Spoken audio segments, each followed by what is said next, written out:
আহলান বিকুম, সালামুন আলাইকুম। কিভাবে মন্দ নাফস আসে আর কিভাবে ভালো নাফস আসে, সূরাতুশ শামস প্রথম থেকে। বিসমিল্লাহির রহমানির রহিম। ওয়াশ-শামসি ওয়াদ-দুহাহা, ওয়াশ-শামস আর সূর্য, ওয়াদ-দুহাহা। বাংলাদেশ সহ সারা দুনিয়ায় আল কোরআনের এই সূরা আশ-শামসের অনুবাদে ওয়াও আতফ বলে অনুবাদ করা হয়েছে। আসলে ওয়াশ-শামসি এটা একটা শব্দ, ওয়াদ-দুহাহা এটা আলাদা একটা শব্দ। তার ওয়াশ-শামসি আর সূর্য, ওয়াদ-দুহাহা যা স্পষ্ট করে, আলোকিত করে। সূর্য কি করে? আলোকিত করে। সূর্য নিজেকে স্পষ্ট করে যে আমি সূর্য রয়েছে এখানে, এবং সারা দুনিয়া ব্যাপী পুরা সৌর জগৎকে আলোকিত করে, স্পষ্ট করে। ওয়াশ-শামসি ওয়াদ-দুহাহা, তা সূর্য হলো স্পষ্টকরণ, হা মানে সূর্যকে সে স্পষ্ট করে।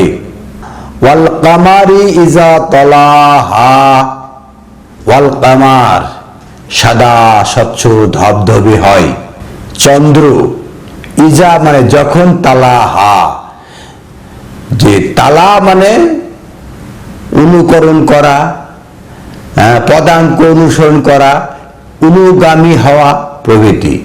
তো ওয়াল কামারে আর যখন চন্দ্র ধবধবে হয়, ইজা তালাহা যখন, তালাহা মানে কি? ওটাকে অনুকরণ করে, ওটাকে অনুধাবন করে, ওটাকে অনুসরণ করে, ওটার পিছে পিছে পদাঙ্ক অনুসরণ করে, তালাহা। ওয়ান নাহারি ইজা জাল্লাহা, ওয়ান নাহার একটা দিন, আলোকিত দিন। ইজা আলোকিত দিনটা কখন হয়? ইজা কখন হয়? জাল্লাহা যখন স্পষ্ট করে। দিন কিন্তু অস্পষ্ট রাখে না। নাহার তাকেই বলে যে স্পষ্ট করে। আর নাহারি যখন স্পষ্ট হয়, যা জাল্লাহা যখন সেটাকে স্পষ্ট করে। দিনের আলোতে দুনিয়াদারি সব কিছু স্পষ্ট, তখন সেটাকে দিন বলে। ওয়াল লাইলি ইজা ইয়াগশাহা, ওয়াল লাইল আর রাতটা কখন? রাত্রি হলো সেটাই, ইজা যখন, ইয়াগশাহা যখন আবরণ দেয়, ঢেকে ফেলে, পর্দাচ্ছন্ন করে ফেলে। রাত্র এমন একটা জিনিস যা দেখা যায় না, আবরিত থাকে, লুকায়িত থাকে। তো সূরা শামসের আমরা 2, 3, 4 পরপর 3 আয়াতে দেখলাম ইজা ইজা ইজা রয়েছে। ওয়াল কামারে ইজা তালাহা, আবার যখন চন্দ্র যখন ধবধবে হয়, ইজা তালাহা যখন তাকে অনুসরণ করে। অনুরূপভাবে ওয়ান নাহারে দিন যখন হয়, ইজা জাল্লাহা যখন সে স্পষ্ট করে। লাইল রাত কখন হয়? ইজা ইয়াগশাহা রাত তখনই যখন সে ইয়াগশাহা ঢেকে ফেলে।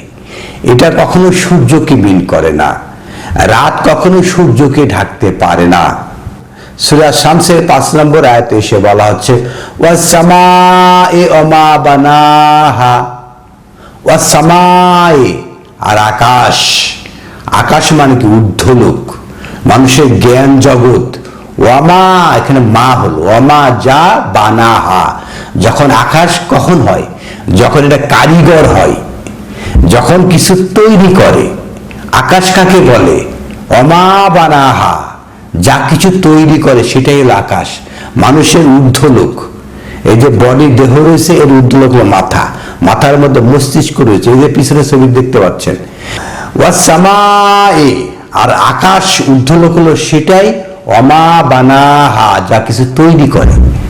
মানুষের ঊর্ধ্বলোক আকাশ, যা কিছু তৈরি করে। আকাশ হলো কারিগর, সব কিছু তৈরি করে। ওয়াল আরদে ওমা তহাহা, তাহলে ওয়াল আর্থ জমিনটা কি? ওমা যা বিস্তৃত হয়। এই যে মানুষের লেভেলে যে জ্ঞান থাকে, মানুষের লেভেলে যে ছড়িয়ে যায়, বিস্তীর্ণ হয় মানুষের লেভেলে, এটা হলো আর্থ। একটা একটা ভূমি আর একটা হলো পটভূমি। যে ওয়াল আর দাম তো পৃথিবী বুঝি, অমা যা তহা, যা ছড়িয়ে যায়, বিস্তীর্ণ নয়। মানুষের লেভেলে সাধারণ যে জ্ঞান রয়েছে সেই জ্ঞান হলো আর্থ। ওয়ান নাফসি অমা সাওয়াহা, ওয়ান নাফস, আর নাফস হলো কোনটা? অমা যা সাওয়াহা, তৈরি করা হয়েছে। নাফস যে যেভাবে তৈরি করে, যে নাফসকে সাজিয়ে নেয়, আমার মনের যে বাসনা কামনা আমি যেভাবে সাজাবো সেভাবে নাফস তৈরি হবে। নাফস তৈরি করতে কি লাগে? আল কোরআন লাগে, জ্ঞানের সমাহার লাগে। একটা ঊর্ধ্ব লোকের জ্ঞান, একটা নিম্ন লোকের জ্ঞান, এই দুইটা জ্ঞানকে সমন্বয় করে নাফসকে তৈরি করা হয়। ওয়ান নাফসে অমা সাওয়াহা, ঊর্ধ্ব লোকের জ্ঞান এবং সমতলের জ্ঞান, দুইটা জ্ঞানকে সমন্বয় করে নাফস তৈরি হয়। সেটাই বলা হচ্ছে ওয়ান নাফসে। আর নাফস হলো সেটাই ওয়ামা যা সাওয়াহা, সাজিয়ে নেয়। আমরা দেখতে পেলাম 5, 6, 7 এই 3 জায়গাতেই মা রয়েছে। আগের 3 জায়গা দেখছি আমরা ইজা রয়েছে, আর এখানে রয়েছে মা। মা মানে যা, তাহলে ওয়ান নাফসে অমা সাওয়াহা, আর নাফস হলো সেটা যা তৈরি করেছে। আপনি মনের ভিতরে আপনি যদি তৈরি করেন কুলুষিত, তাহলে আস্তে আস্তে আপনার মন ভালো কিছু চাইবে না, সে মন্দটাই সে চাইবে। আপনার নাফসটা আপনি তৈরি করেছেন, সাজিয়েছেন এইভাবে। আপনি যদি আপনার নাফসকে বিশুদ্ধভাবে সাজান, তাকওয়ার উপর সাজান, তাকওয়া যে গড কনসাসনেস, আল্লাহ সতর্কতার উপর সাজান, তা সেইভাবে সাজানো হবে। ওয়ান নাফসি, আর নাফস সেটা অমা যা সাওয়াহা, যে সাজিয়ে নেয়, তাকে যে সাওয়াহা মানে তাকে যেভাবে সাজিয়ে নেয় সেটাই হলো নাফস। সূরা শামসের এই যে 7টা আয়াত, 7টা আয়াতে ক্রাইটেরিয়া বলার পরে একটা কনক্লুশন কথা বলা হচ্ছে, বড় কথা বলা হচ্ছে। সেটা হলো 8 নম্বর আয়াতে, ফা আলহামাহা ফুজুরাহা ওয়া তাকওয়াহা। তাহলে হা হলো 3টা এখানে। ফা আলহামাহা, তাকেই ইলহাম করা হয়, ঢেলে দেওয়া হয়, বুঝিয়ে দেওয়া হয়, তার ভিতরে বসিয়ে দেওয়া হয়, বিল্ট ইন করা হয়। ফালহামাহা, তাকে স্ত্রীলিঙ্গে বলা হচ্ছে, ফালহামাহা, তাকে ঢেলে দেওয়া হয়। কি দেওয়া হয়?